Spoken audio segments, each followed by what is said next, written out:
I'm so excited today because I get to share with you a very special beginning to our holiday stories of hope with the story of a grandmother giving her 5-year-old granddaughter a special Christmas gift that she would never forget. Stay tuned. Welcome to Stories of Hope in Hard Times, the show that explores how people endure and even thrive in difficult times, all with God's help.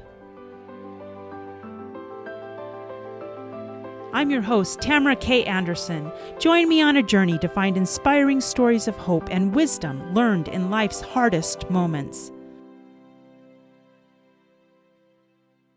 Hello and welcome to our first edition of our Holiday Stories of Hope. And to launch today off, I'm bringing back a guest from back in 2020, Joanne Glim.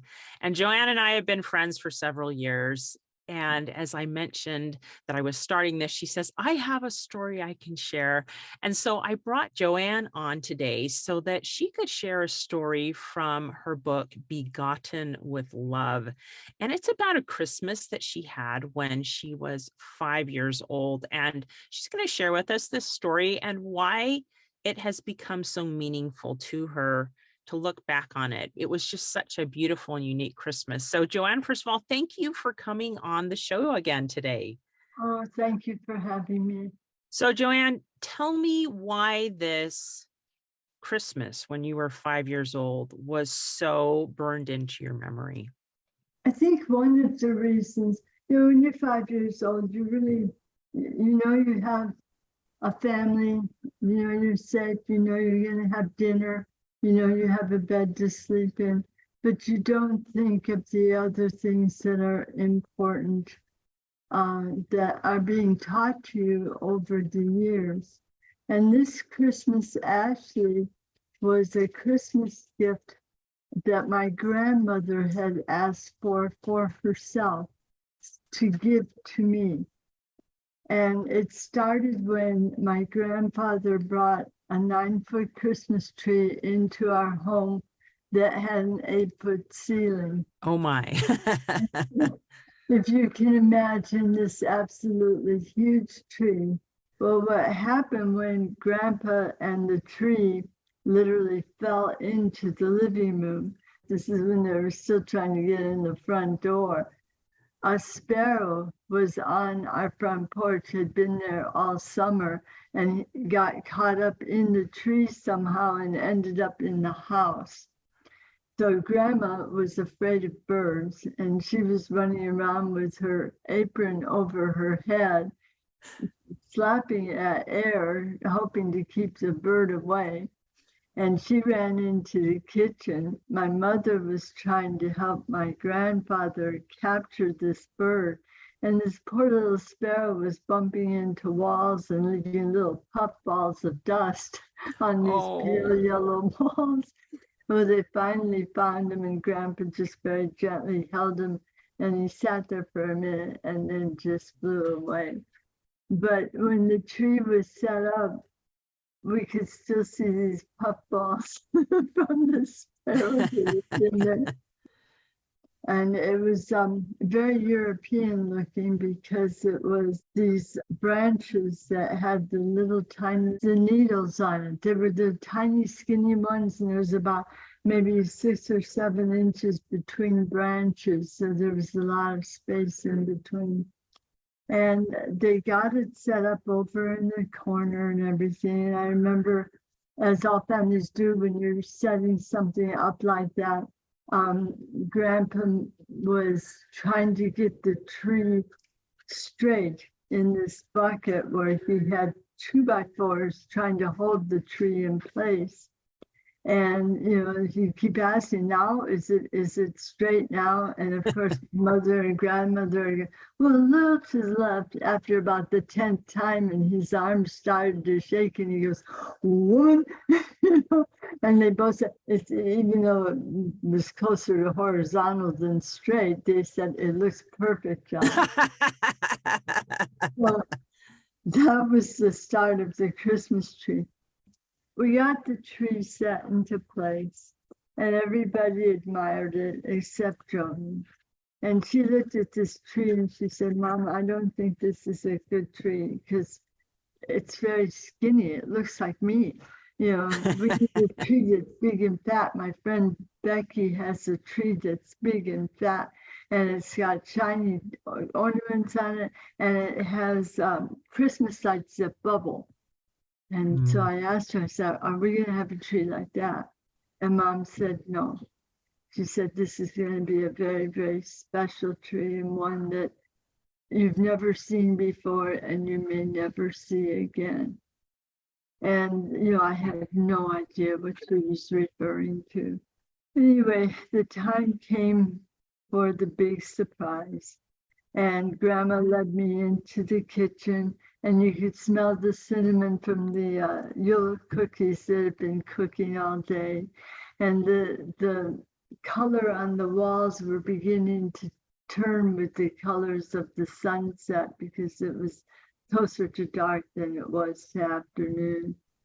And looking at the ornaments, my grandmother, my grandparents were immigrants from Sweden. They didn't meet till they came to America, but that was their place of origin.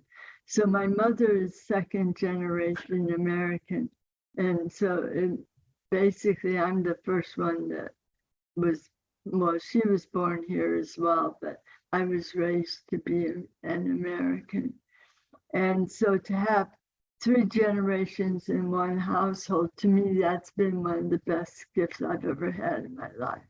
But her ornaments came from Eastern Germany. And, you know, if you've ever studied or really like ornaments, that's one of the best places, especially back around the 1900s when she first got married.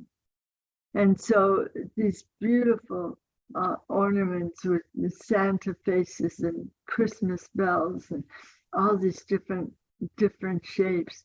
There's one in particular that's a silver bird with a glass spun tail on it. And I still have that one. Oh, how special. Yeah, I just love it. Yeah, I mean, just all the things that bring the Christmas magic into the home when you look at these ornaments.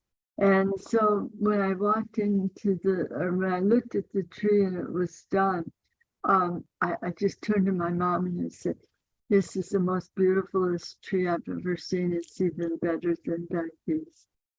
And so Mom just kind of has this very bright little smile on her face. And she said, just you wait. So Grandma took me into the kitchen and we sat and waited for a few minutes. And I noticed that the living room started to change kind of a golden color, you know. And then pretty soon I heard my mother say, okay, we're ready. And she turned on the radio and there's this Christmas music playing and stuff. Now, one of the things that happened right before my grandmother took me into the kitchen was Grandpa was walking across the living room floor on my grandmother's Oriental rug, which was her prized possession, and he was slopping water on the floor. And as a 5-year-old, I was horrified because I really got a talking to the week before because I spilled grape juice on Grandma's favorite rug. So Grandpa's getting away with spilling water. I wasn't about to say anything. It wasn't the time for that kind of discussion. But boy, I thought he's pretty important if he can do that. So Grandma, when my mother said, come on into the living room, as we walked in there, the tree was absolutely beautiful. I mean, everything was in place, all the little paper chains that I had made in kindergarten, all of the cranberry and popcorn strings that we had on there. And we looked at it and I realized that what they had done was on every branch of the tree was a white wax candle. And so the whole 9-foot tree was lit in candlelight. Ooh. And it was absolutely gorgeous. And all of us, all three of us, all four of us actually, stood there with just looks of awe on our face. And Grandma explained to me that she wanted me to be able to see the type of Christmas tree she had had as a child, because Oh. they all knew that this would never happen again. And so it brought to mind to me as I grew older how important it is to bring our traditions with, to remember the past and the people that were with us, or that we may not have even known, but we still have some type of memento from them. It's important for us to remember that and bring it to our families and children. And the last thing that I want to mention, and I'm going to quickly just read this last paragraph because it's important to me and I don't want to not remember it right. It says, the soft candlelight flickered stars of light onto the ornaments. A radiance filled the simple handmade creche, nestled deep within the limbs and illuminated the faces of the Holy Family. The four stared with childlike awe at the creation, and their hearts filled with joy and peace. For that moment, all was right in the world. Mm. Wow, that is beautiful. Joanne, thank you so much for being willing to share that story. It brings to mind so many things we can do even today to instill those memories and traditions. First of all, inviting loved ones to be with us and share those perhaps Christmas memories from when they were younger. And I also loved the idea of passing down ornaments. How neat it is that you have one of your grandma's ornaments. I mean, that is a treasure. It really is. And then another one that I love is this idea of passing down traditions, because every family is going to have different traditions, and maybe you don't have a family who has traditions, but you can start your own, right? Right. Yeah. And I think with the tradition, it's a repetition of something that has brought you love or a feeling of fulfillment in your life. And those are the things you want to hang on to because they are going to make a difference in your life as you continue. Yeah, you're absolutely right. Mhm. And so whatever your traditions are, pass them on.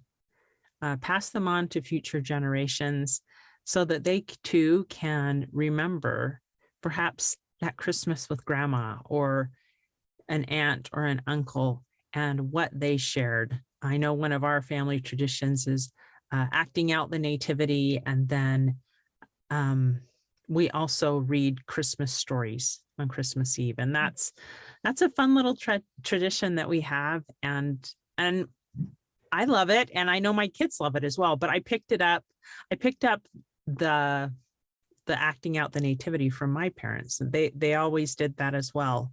The stories I added because I like Christmas stories. You know, the big picture book behind, so I'll sit and read like The Grinch Who Stole Christmas, and you know, all those types of fun stories. So it's fun. Now, Joanne, before we go, why don't you share with us where people can find this story? I know it's in your book, Begotten with Love. Where can people get your book, Begotten with Love? It's an award-winning book, by the way. It won first place for biography from the Florida Writers Association. So you probably should read it. Yeah, it's a fun book dedicated to my grandparents on both sides of the family and how they met and lived their version of the American dream. So, but it's on Amazon. You can also get it it's on the website, and the website is joanneglim.com. And it has all the information there and all the places in which you can find it. You know, it really would be a fun book to give as a gift for Christmas, because It talks about the struggles that the immigrants have gone through when they come to America, the dreams that they've had. Some were successful, some were tragic, but it just makes you realize and think about your own family and the stories that are there. Yeah. And you know what? You bring up another good point, Joanne, that we should probably draw out is that if you have a favorite Christmas memory, it's worth it to write it down so that it can be passed on to other generations, right? Absolutely right. And that would be a good Christmas gift to give to your family, to bring all these little stories together and hand them out at Christmas time so people can enjoy them. Oh, wonderful. Well, Joanne, thank you so much for coming on and sharing your holiday story of hope and helping us set the tone for all of us to have a wonderful and blessed holiday. Thank you, Tamara. Hey, my friends, are you looking for a meaningful Christmas gift this year? If so, you need look no further. I have a fantastic, sweet short story. I am so excited to share with you my new booklet. It's called A Broken Down Holiday. This is the story of a widowed young mother trying to travel home for the holidays soon after her husband dies and being stranded in the middle of nowhere. And some of the hard things that she experiences and some of the miracles that you wouldn't think were miracles that she had happen.